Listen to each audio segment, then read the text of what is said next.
Yeah, I'm here to share with you my 12-year journey studying a group of organizations that we used to call genius of people with great kung fu. These organizations that were the most secure, the most compliant, but also the most operationally effective. And also, interestingly, they had the highest rate of project throughput and organizational change.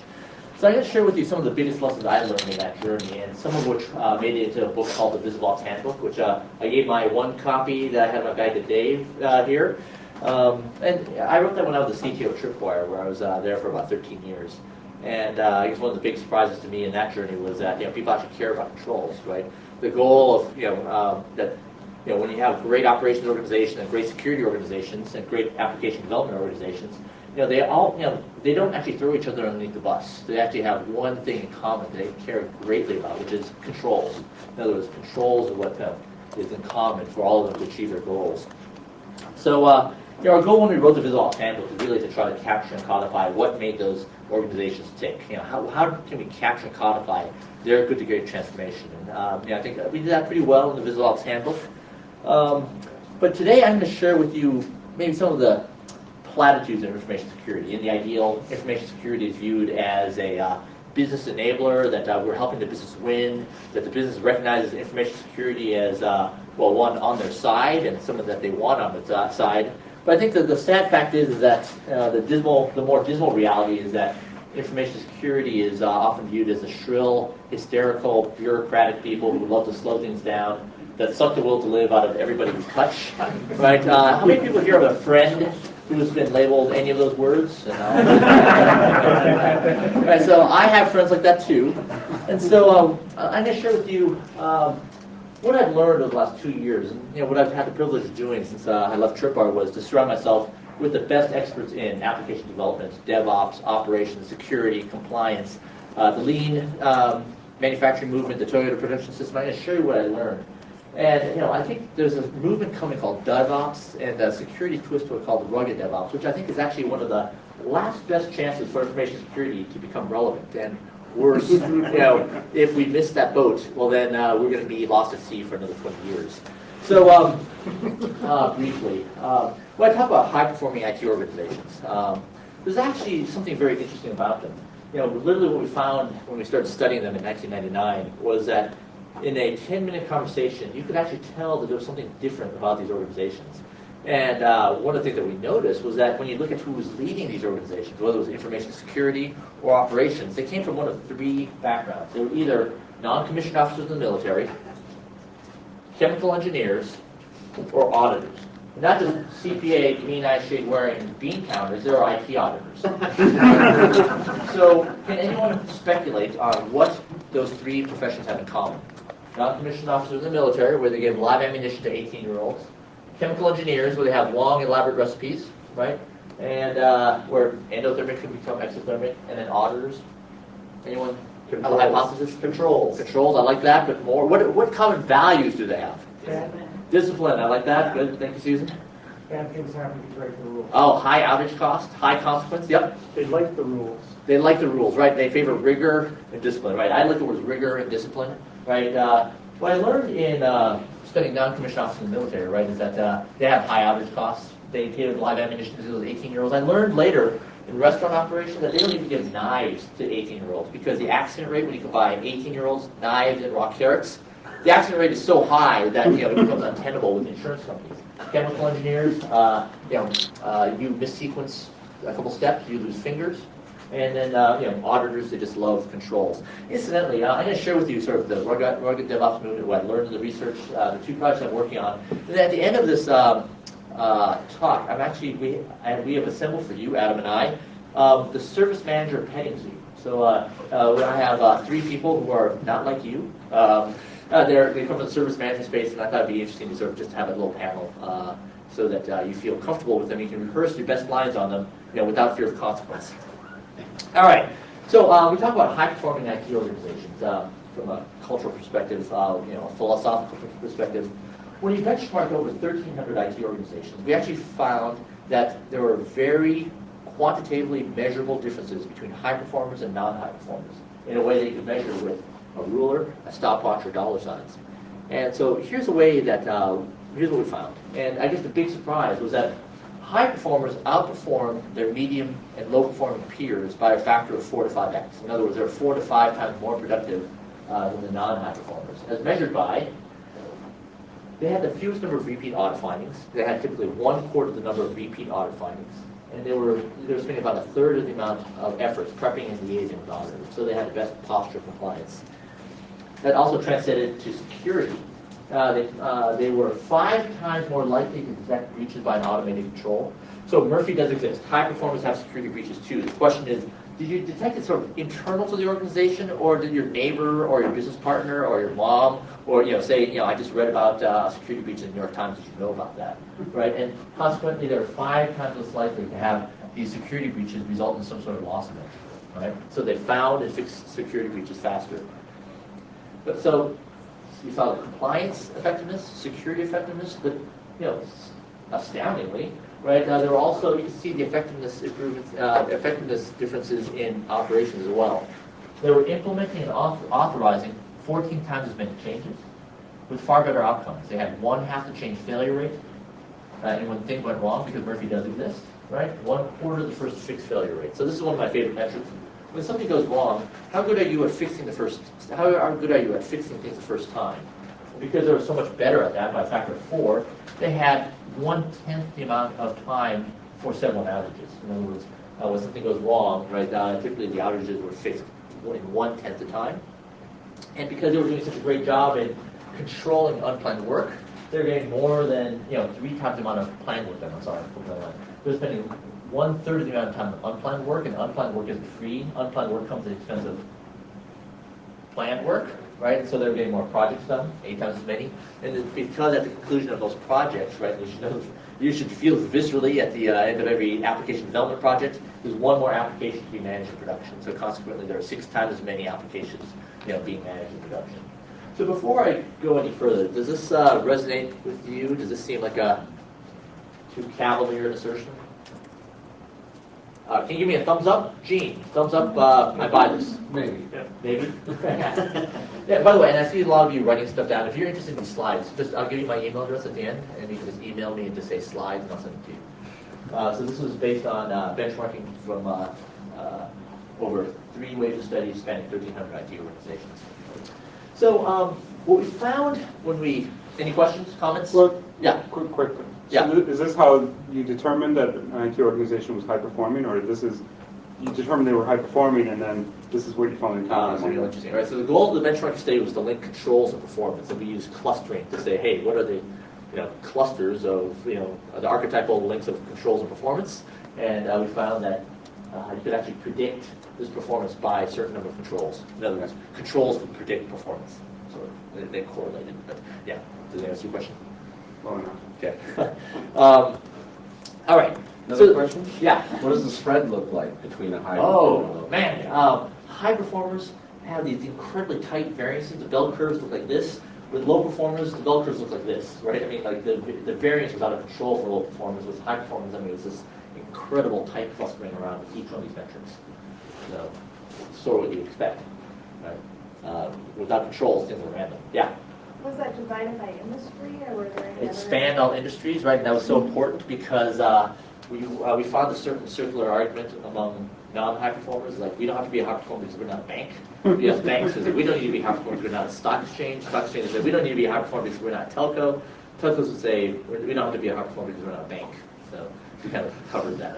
Any groups of organizations that were better than, or were worse?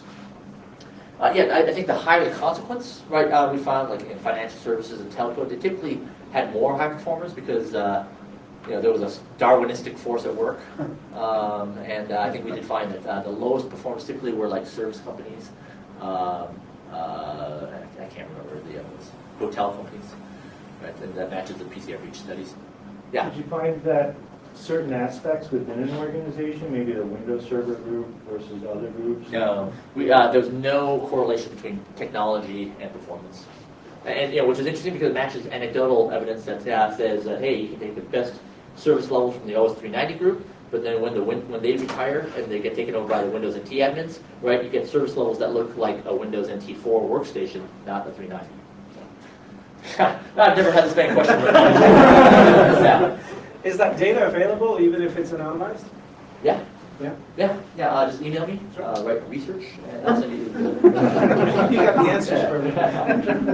Yeah, Did your study span time? No. no, it was just a snapshot in, I don't even know, longitudinal, whatever it is, I mean, it's just a snapshot. Yeah. Okay. Any other? Yeah, you'll stop that real soon, won't you? Right, now no more questions.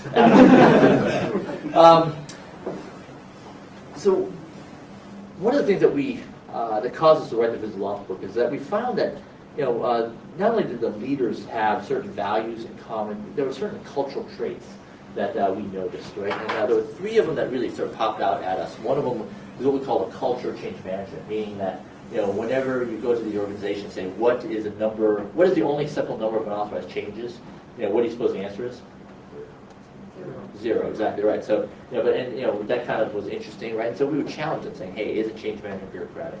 Doesn't it slow things down? Doesn't it suck the world to live out of everybody touches? And they would say, absolutely not, right?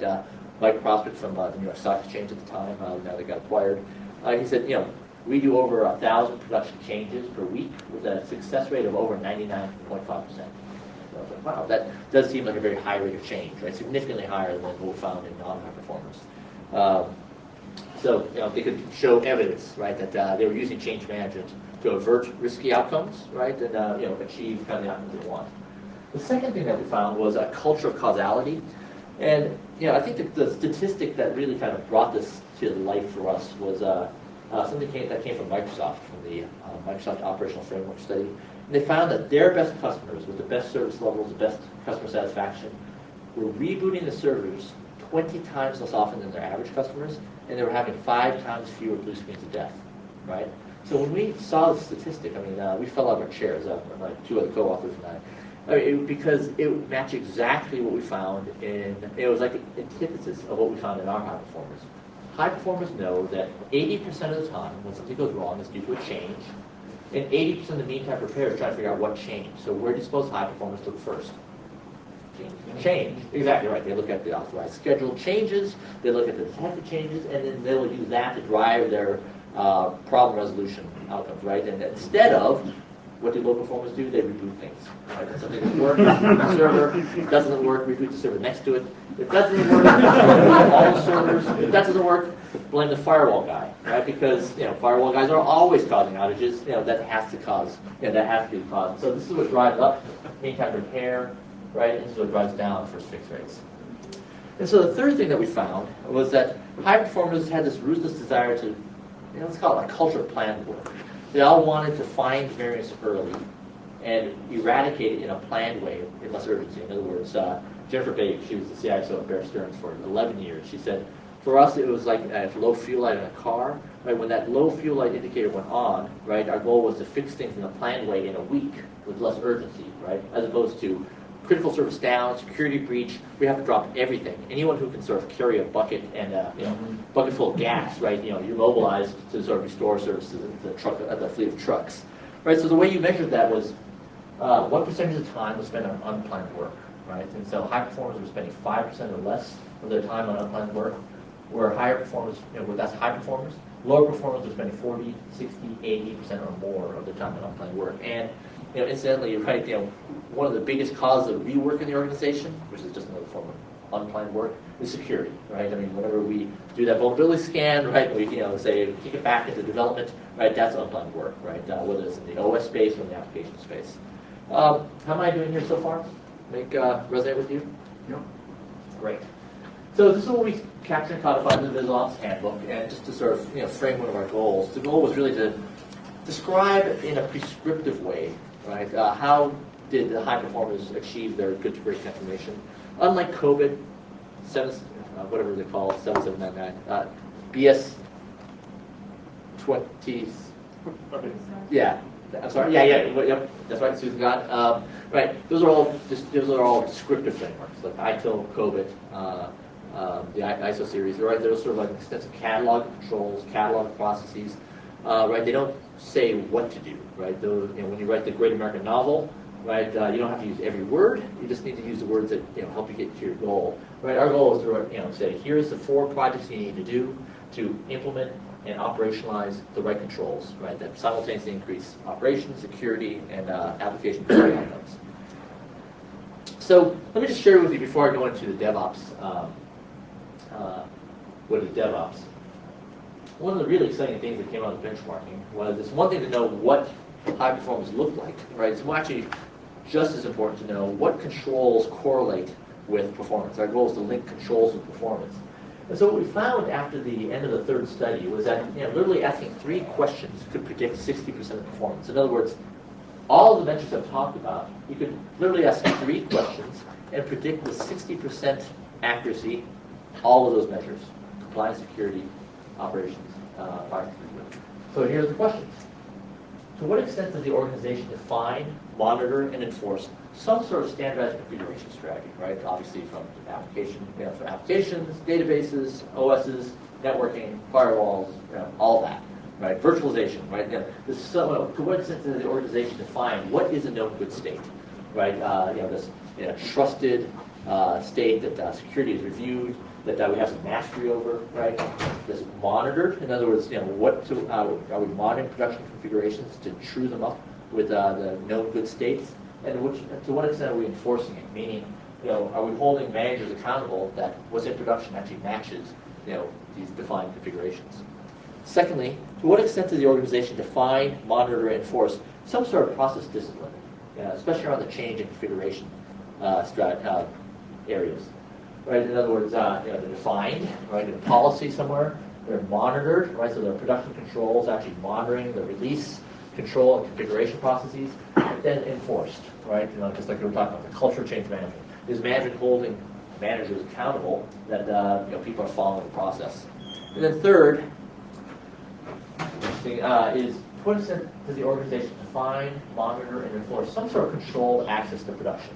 Right, and so 3 years ago, right, I would always use the example of developers, right? You never want developers in production, right? Because give me a developer who doesn't put a backdoor in production, right? I'll show you what we can't file in the mirror, right? But now with DevOps, right, everyone knows developers are supposed to be in production, so that's not productive. So let's talk about someone that we all hate, DBAs, right? To what extent do DBAs, have daily access to production, doing direct data edits, fixing up data because we have data quality issues because the application's so screwed up, right? I think whether you're talking about developers or DBAs or networking admins or firewall admins, what this really is indicating is to what extent do people have to have emergency access to production? The more that happens, is actually just negatively correlated with performance. So these 3 things, you put them into a spreadsheet, you can actually predict almost all of the performance measures that we talked about. Before we go any further, any questions, comments? I reserve the right to cut it off after 10. Hey, does this resonate with your own experience? Yeah? Or do you care? Lack of standardized configuration, lack of process discipline, lack of, I recognize all of these. Okay. By the way, does this resonate with you in a way that you actually care about? I mean, does this, how many people here would love to, how many people here have seen their best friends suffer from being in an organization that doesn't have these? Okay, that's good. All right, so let me tell you about maybe the darkest moment of my journey. So we wrote Visible Ops, right? We sold 200,000 copies. We did we did all this benchmarking. We created a nonprofit called the IT Process Institute that was that was sort of meant to sort of promote this. We raised over $1.5 million to actually do the benchmarking studies, and I actually found that. I guess in my ideal and kind of my vision of this, this would actually cause the business to care, right? And what I found was that it meant a lot to, by most definitions, it didn't really cause the business to care, right? And I think it's because it might have actually felt too much like a platitude, which I hate. Like one of the Visible Ops co-authors, George Spafford, I will always call him when he says a platitude, a banal, trite, or stale remark. Like, for example, buy low, sell high.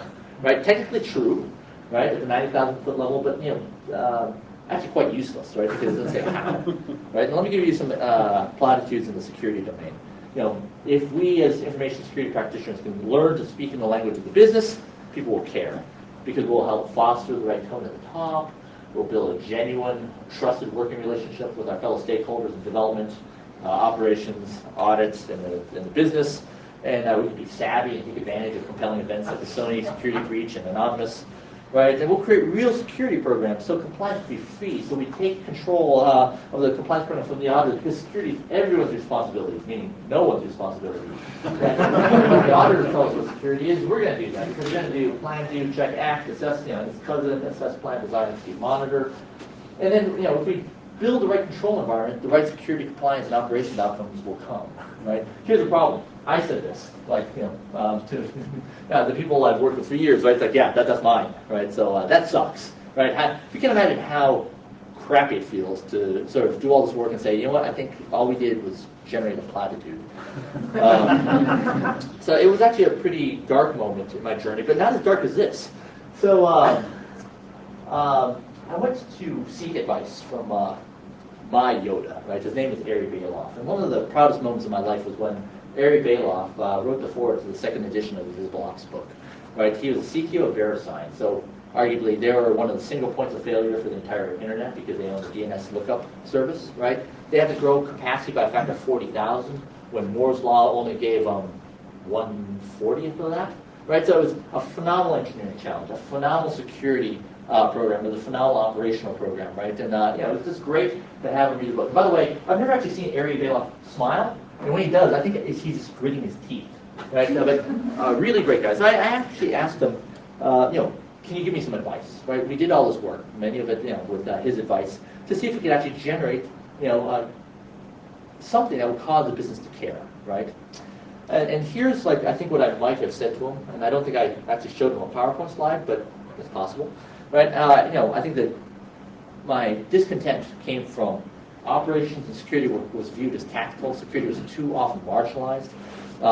Information security and compliance programs were sucking all the air out of the room.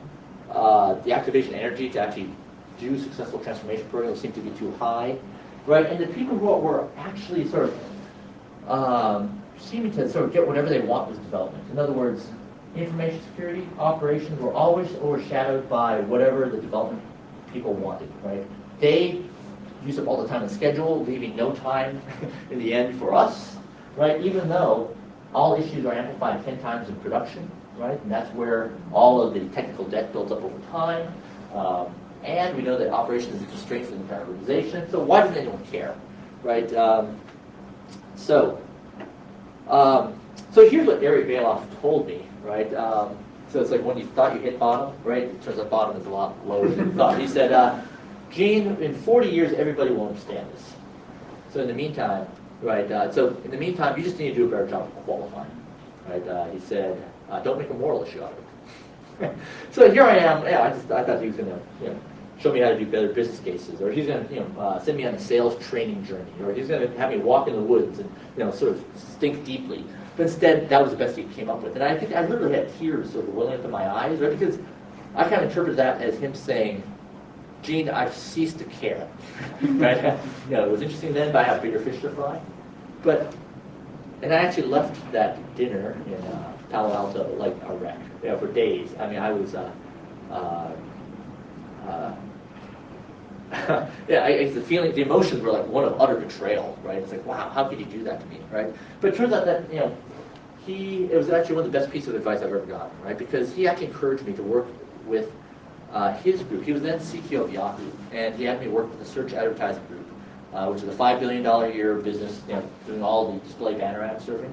And by working with them, I started to see something that I started to see everywhere else. So like in Sixth Sense, like the dead people are everywhere, right? I started to see something that was so much larger that in my mind, it sort of kind of created the basis of a real business case. So here's what I started to see. Operations will see that fragile applications are prone to failure. In other words, a lot of crap that developers put into production, right, that break all the time, right? And whenever something goes wrong, it takes a long time to figure out what bit got flipped, right? And what's something a moral issue out of it, right? The real thing that we have a grievance about is that the detective control was not a monitoring control in operations. It was a salesperson in Vietnam saying, hey, why are Spanish ads being served in our networks and upside down, right? And no one knows. So that it took too much time to figure out what changed. It took too long to restore service. So the operations group is spending too much time firefighting and doing unplanned work. And compounded by the fact that these security jackasses are could get in more urgent security work, right? When I say jackasses, I say that with love and endearment, right? But because we're spending so much time on unplanned work, our planned work isn't completing.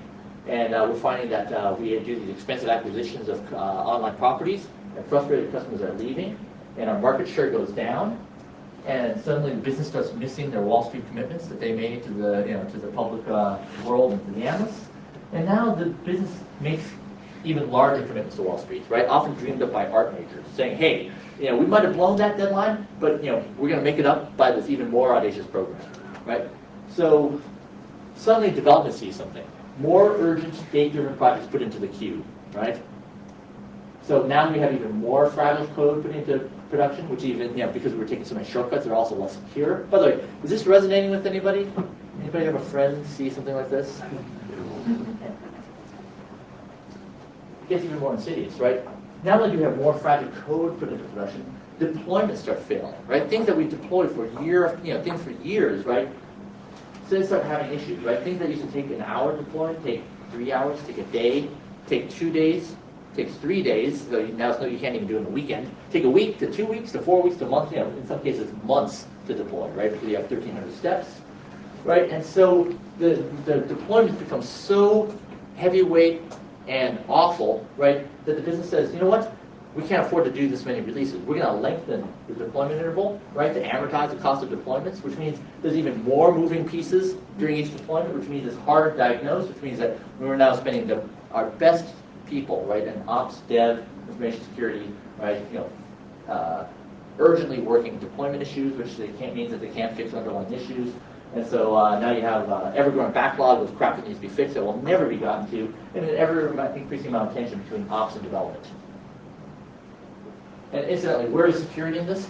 This is like a tribal war between ops and development. Security is like a shadow. I mean, security is not even in the zone, right? I mean, luckily we're not between it. But they're too busy fighting each other. So what I found was that this happened in the largest internet companies, and it seems to happen in almost every organization where IT is being relied upon for operations or project delivery.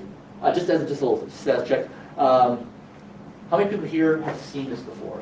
This terrible downward spiral. Yeah. So isn't that interesting? So I guess the big aha for me was that the business missing Wall Street commitments, that is not a VP of operations. That is not an IT operations problem, right? That is a business problem. And that, I guess in my mind that was a very cathartic aha moment, right? Because I felt like, you know what? Our job as practitioners, whether it's security, operations, or development, is just to merely point out this, right? Is by the time the business decisions that we're making are resulting in the business missing commitments they're making to the outside world, to customers or analysts or whatever. At that point, if we've done that, then I think we've done our job, right? And more than that, I think the Deming quote is, survival isn't mandatory, right? At a certain point, this is as far as we can take it. If the business isn't smart enough to take the right corrective actions, then it's not really our problem. I mean, it is our problem, but it's not our problem. It's the domains of control, influence, and concern. So, for me, that was a sort of the big aha moment. And it seems to be one that every IT organization faces because every organization is simultaneously pressured to respond quickly to urgent business needs, which means make more changes, as well as provide stable, secure, predictable IT services, which means make no changes at all, right? And so the problem is that is a core chronic conflict that every organization will face. So, but we know that high performers have somehow figured out how to break, that cycle, right? And I think that's what the benchmarking, really, informed us is that, that it is possible to break that, be simultaneously more nimble, more operationally available, more secure, more compliant.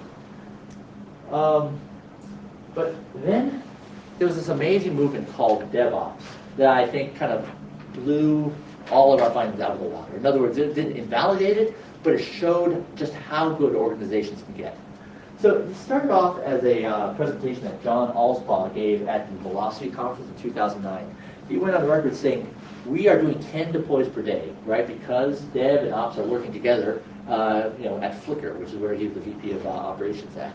And this sort of blew everyone away because, people were more, the cadence that people expect is, hey, we do one major deploy a quarter, right? Not 10 deploys a day.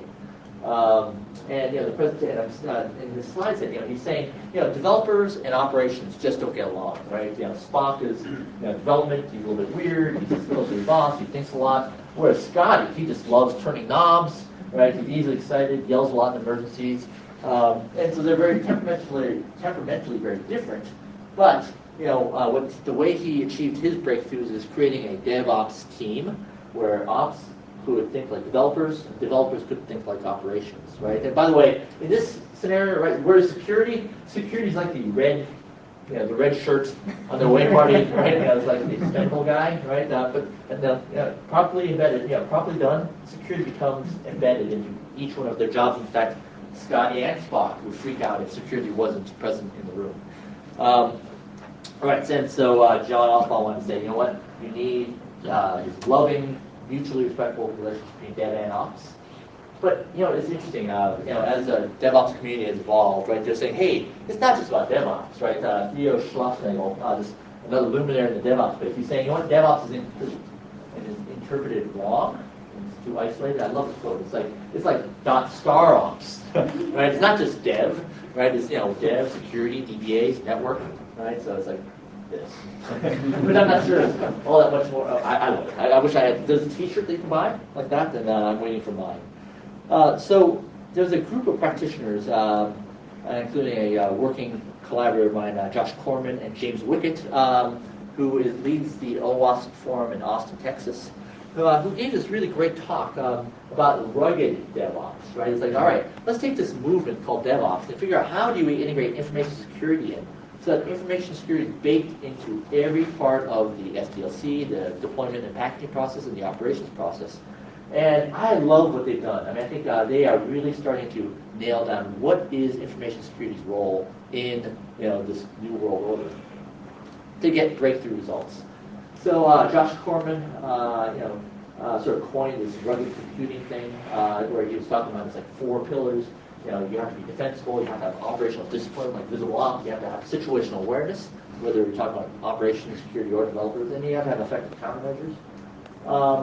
And they actually started giving these things a name. And I think the trick here that is so neat is they took security and just sort of cloaked it in all the other sort of quality words, right? In other words, the ruggedities are availability, survivability, defensibility, security, longevity, portability, durability, compliability, right? It's just just another sort of adjective that can fit into any CIO's PowerPoint slides and sort of fit in, right? And so there's examples where people, just by using a slide like this, go from 0% budget to 3% budget, right? Just by words, and that's quite the trick. And I think the other thing that's so interesting is that the DevOps movements need us. There's a famous case just this summer where Dropbox admits that for a weekend all of the authentication controls are turned off, right? Oops, right? And you can imagine, right, how this might have happened, right? A developer sort of turns off the authentication flag, right? Puts in a code fix, and then forgets to turn it back on before doing code commit and deploy, right? I mean, that is really, somewhere, I think that's a huge information security failure, right? If there's an information security person, they sort of fell asleep at the wheel, right? They sort of didn't do a good job of baking into the daily operational process of development and deployment. So, this is why DevOps needs information security. Talking to Adam, and one of the things I sort of wanted to actually make very explicit is, here's why I think DevOps is important. One is, imagine you're doing a startup, right? And you are competing with people that are doing 10 deploys a day, and you're doing 1 deploy a quarter, right? I mean, how competitive do you think we'd be doing 1 deploy a quarter, right? And by the way, that's not even impressive anymore. Amazon, they went on record saying they are doing 1 deploy in the Amazon enterprise, supporting the Amazon properties, not the cloud customers. For the Amazon property, they're doing 1 deploy every 9 seconds, right? I mean, that is nimbleness, right? That is a competitive advantage, and the business cares about that. Secondly, it's not just startups. It's happening in the enterprise and public sectors too, right? The cloud, the entire cloud thing, I used to poo-poo saying it was shady, it was just outsourcing another guys. But when you talk about like an organization like Netflix, where they routinely spin up thousands of, Amazon instances, and, when they don't need them, tear them down, right? And they're now shutting down all their data centers, and the last Oracle instance will go away probably this year, right? That's what's a sign of things to come. And I think, working in a DevOps environment will be a necessary skill set for information security 5 years from now. So, take it for what it's worth.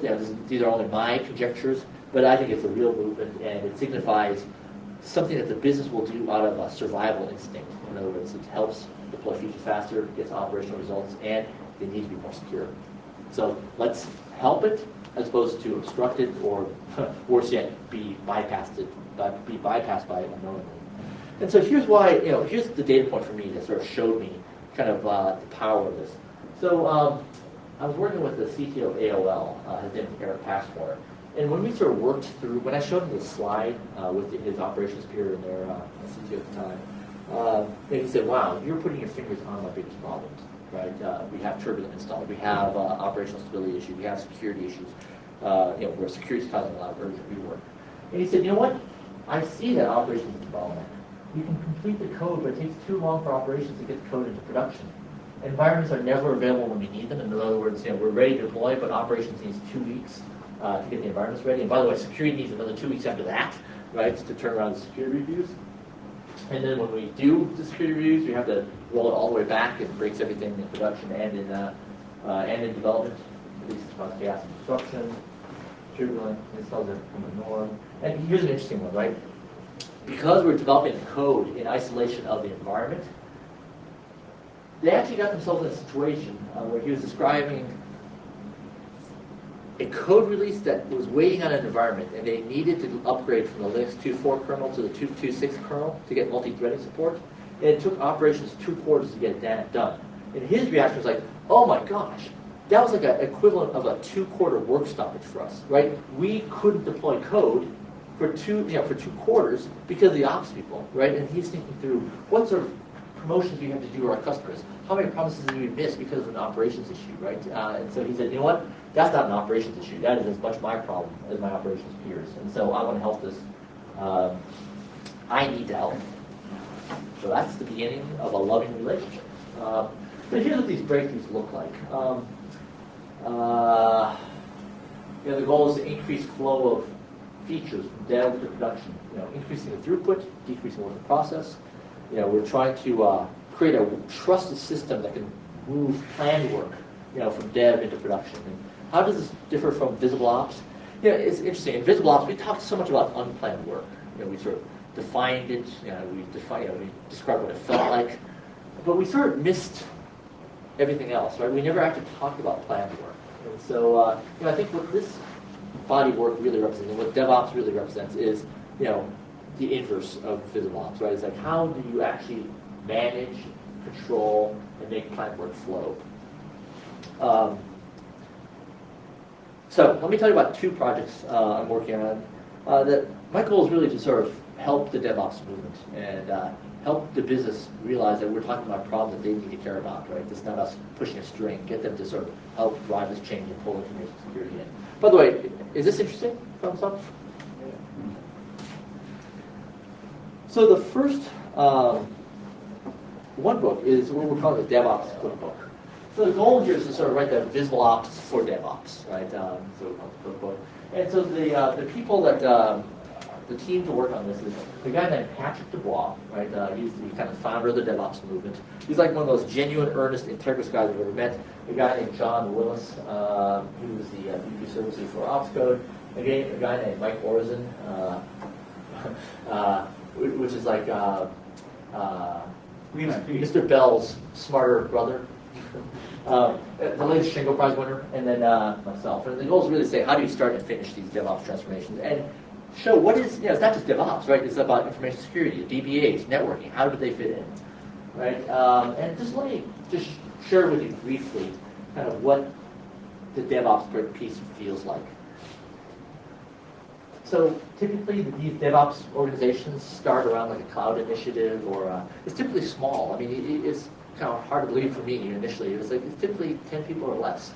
But one person says, hey, I need to own the dev resources and the operations resources, and they usually pull in the security guys and architect, right, to help manage the requirements, and to make sure that we see the entire end-to-end flow from, storyboards in Agile to the sprints, to deployment, to production, to the feedback loop all the way around.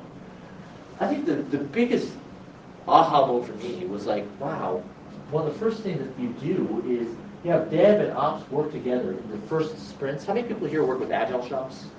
Right. So for Agile, for people who aren't familiar with Agile, they work in these sprints, which is the basic unit of development, typically between 1 week and a month. And the goal is at the end of every sprint, right, you have a piece of shippable code, right? So a very noble purpose. But by the way, a deliverable product increment. The problem is that typically they only work on the code, right? So by the time you end up in the last sprint, you've used up all the time, and only then you realize, holy crap, we don't have an environment to deploy into, right? There's no time to actually do the architecture work. So the major kind of change is dev and ops are held responsible for developing not only the code to deploy, but the environment it deploys into, right? And then, where do you use that environment? In dev, right? And in the later sprints, you work on the downstream environments, QA, staging, production. And these amazing kind of stories of like how this becomes an incredible sales tool, right? Because you can now ship a production environment, right, on the sales, on salespeople's laptops, right? All of that is just inherently synced. And then you're integrating information security, QA, into the daily sprint activities, right? So, and we're never left behind.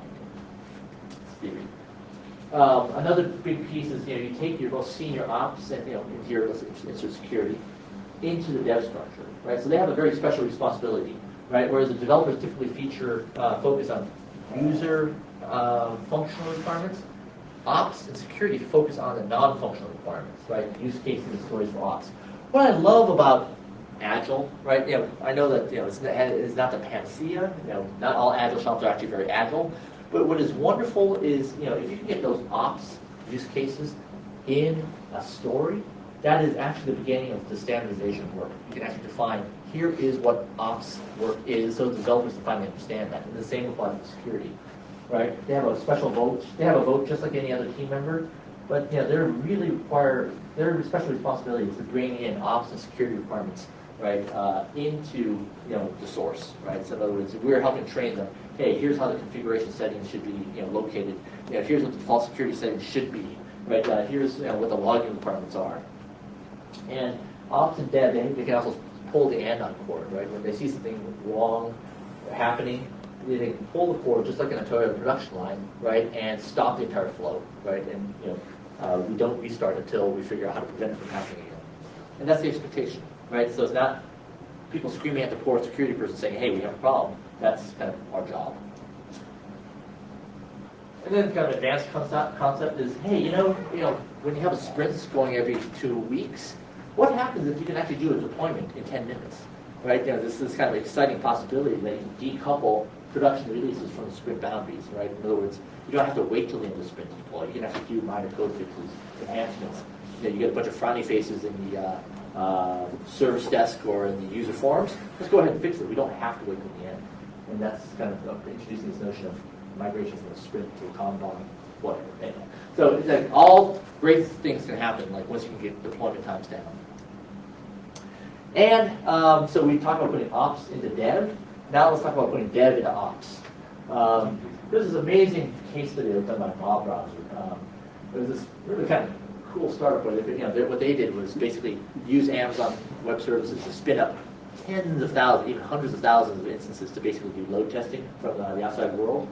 And they made a decision because they noticed that waking up developers at 3 a.m. is a great feedback loop.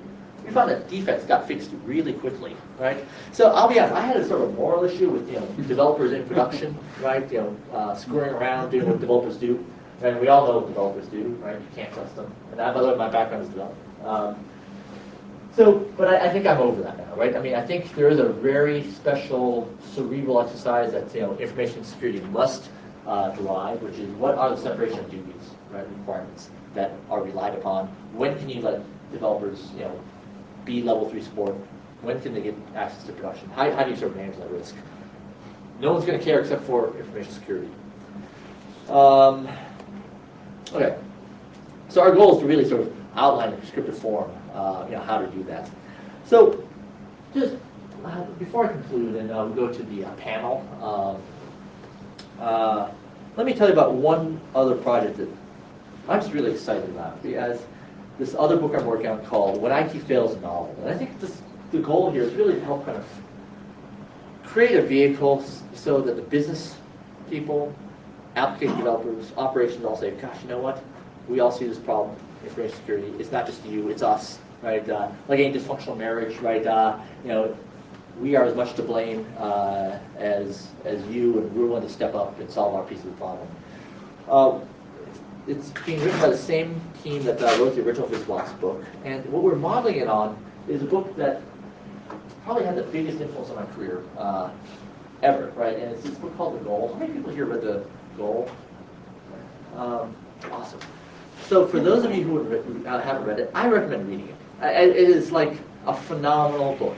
Here's what it's about. It was written in the 1980s about a guy, it's a novel about a guy named Alex. He's a plant manager, and he has to fix his cost and due date issues in 90 days. Otherwise, they're going to shut the plant down. Right? And so for 170 days, and I've never managed a plant, but I'm like, oh my gosh, it was horrible reading it because I'm like, I think I've seen this before. Right? I've seen it in a different context. And you really live the world through someone who's earnestly trying to figure out how to solve the problem and is trying to piece together what is wrong about his assumption that's causing almost inevitably, right, for certain bad outcomes to happen.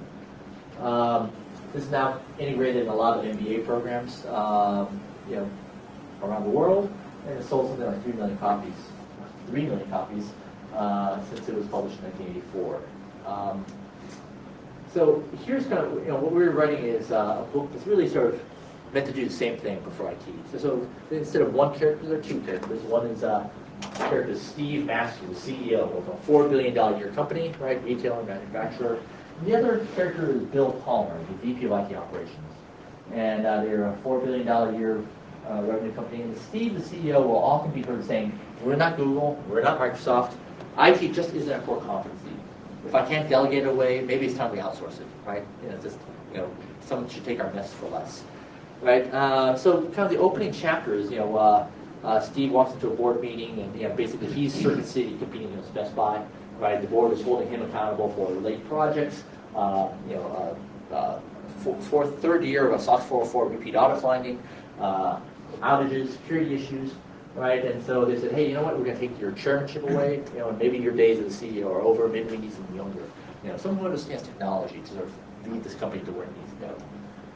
So this doesn't make him happy, right? So he basically fires the CIO, who takes the VP of IT operations with him, and enters, the hero, Bill Palmer, the AS400 director of operations, who's purposely tried to avoid VP-dom, right? Because he knows that the life expectancy is very, very low, right? He says, no, I don't want the job, but then, finds out, oh my God, he couldn't resist, the sales job that Steve did to him.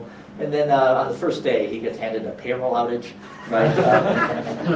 All the salary employees got paid, none of the hourlies, and he can't figure out what went wrong.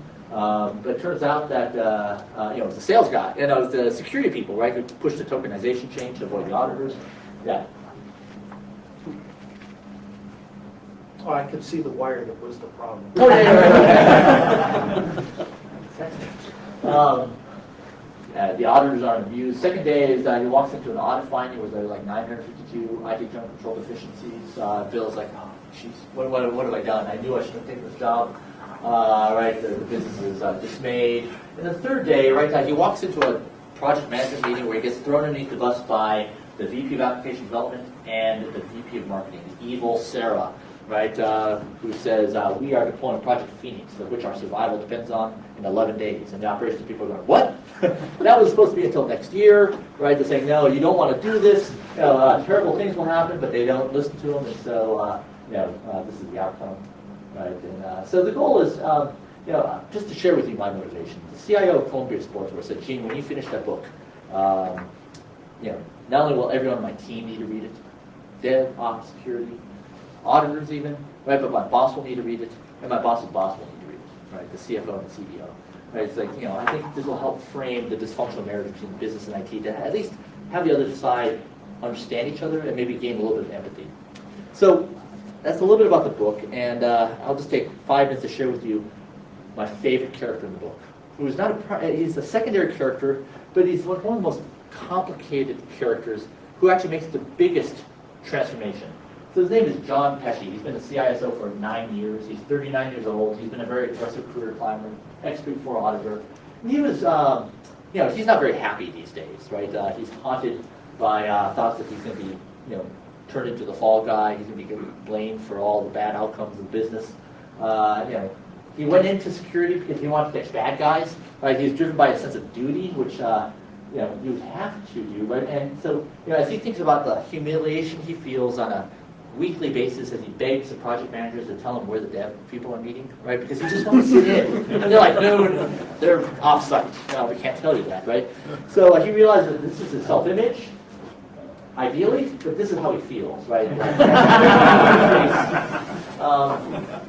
And so his kids say, Daddy, you're just not the person I remember you to be. His wife says, you're not the person I fell in love with, right? Whenever we drive, you get this look on your face, your jaw clenches, right? I hate the person you've become, right? And so John's not very happy. So there's basically 3 things that John sort of discovers, right? That he holds very dearly, and it turns out to be wrong, right? So assumption number 1 is John wins based on how much work he can put into the IT system. In other words, how much money can I steal from the developers and the operations people, right? How many vulnerabilities can I jam into the queue, right, and badger them to fix, right? How can I twist the arms of line managers, wherever they live, QA, development, operations, to sort of do my work for me, right? Because I'm driven by a sense of duty and moral good, right?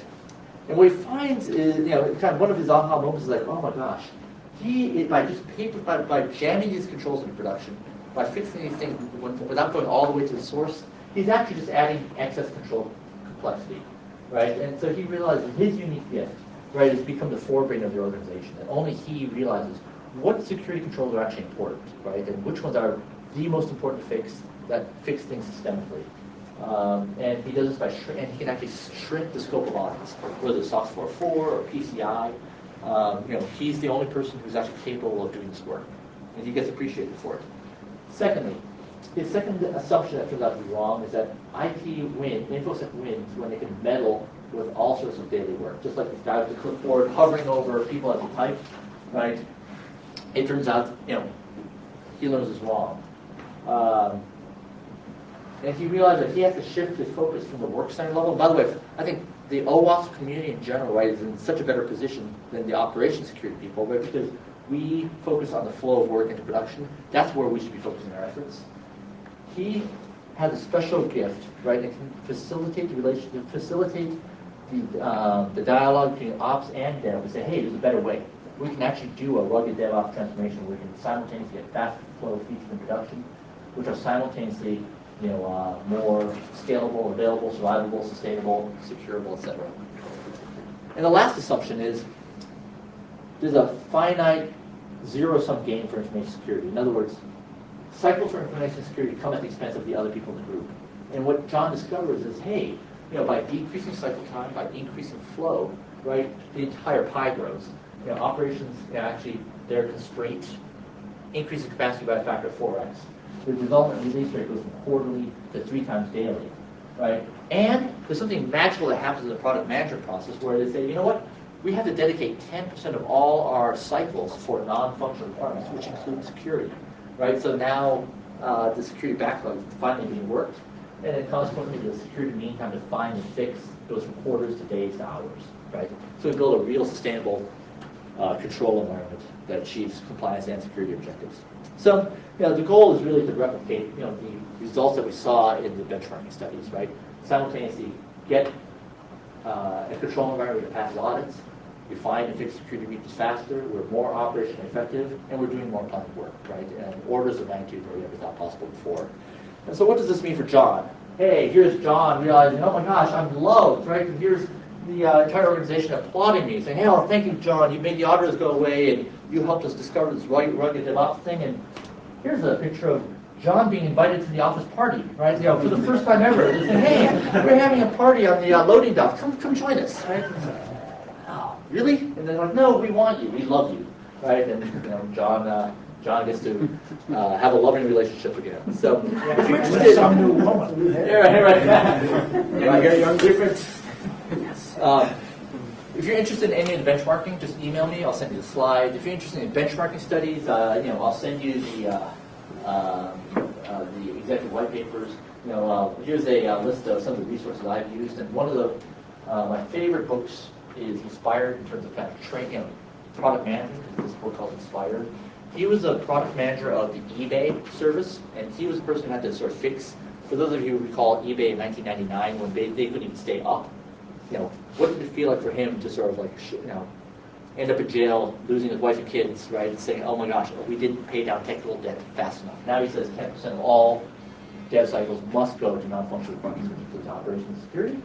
If you want to learn more about DevOps, you know, we'll have our book done, but you know, in the meantime, the seminal work on this is called Continuous Delivery, which really defined, I think, was a stepping stone that enabled all of DevOps.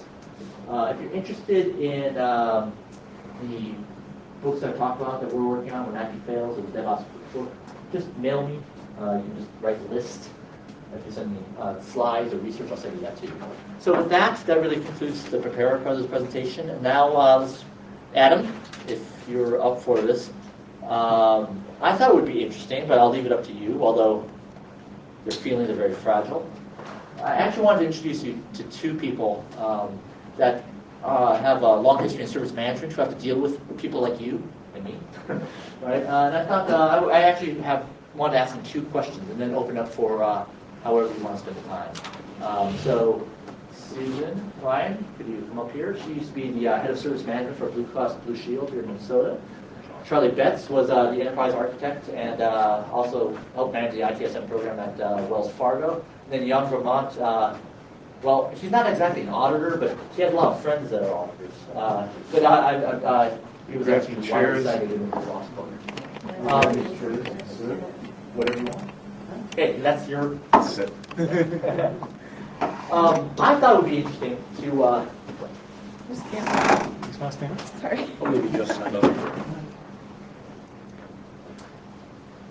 Question number one, and Guess I'm I guess uploaded. this goes to, what advice would you give to an information security person who wants to help with application security, DevOps, service management? You know, what advice would you give to them who maybe have never dealt with someone like you? You thought you start? I'll Sure. start. Sure. All right. Just like in the rehearsal calls, Susan. Okay, so let me just back up a second. I worked at Blue Cross Blue Shield for 10 years, 5 years in the service desk, and then 5 years doing IT service management and building out our IT service management infrastructure, all the processes that we use, the tool that we implemented on. Pretty much every ITIL initiative has a defining moment. Something that goes really badly, and the senior management says, I don't care what it takes, fix it. And a lot of times the answer to that is ITIL. We'll fix it with ITIL, we'll fix it with repeatable process, and we'll make it better. Well, our defining moment came in the terms of an audit finding that was material, or near material. It was an O for 15. 0 out of 15 emergency changes recorded in the change management system. And the senior management said, I don't care what it takes, fix this, because this is going to go to our customers if we can't get this fixed. So that was my invitation to implement ITIL. So I owe my ITIL experience to our IT risk management department. So I say, yay, thank you. Thank you. Oh, nice. I can see you guys now. My advice to information security, I guess, is to partner with IT service management. You know, they were the reason that I got to start, and then I depended on them. I relied upon them throughout every process that we worked on, especially processes that were controls-based. Change management, configuration management, things that required us to be keeping track of things in a very careful manner. And I met with them and said, tell me what I need to do to make sure I can pass the audit, sure, but really make sure that I'm not going to hurt my customers. What do I need to have in place to make sure that we're doing this correctly? Because you can help me. And so we would brainstorm and bounce ideas off of each other, and our process then developed with the controls in place that made it possible for us to do a good job and pass audits. When they came to audit, we said, here you go, no problem. Because we had everything in place in order to make sure that we could do that. So I would say work together with IT service management, and Because they need the help. they definitely we needed the help from them for sure.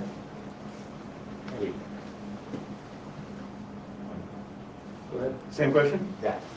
Well, if Wells Fargo, the environment was a little bit different, just being so massively scaled. A little bit of context. The Wells Fargo annual IT budget is now about $6 billion a year. About $2 billion of that is spent provisioning and supporting infrastructure alone. Security is obviously a tremendous concern. But yet, one of the opportunities that I saw, again, was still the partnership.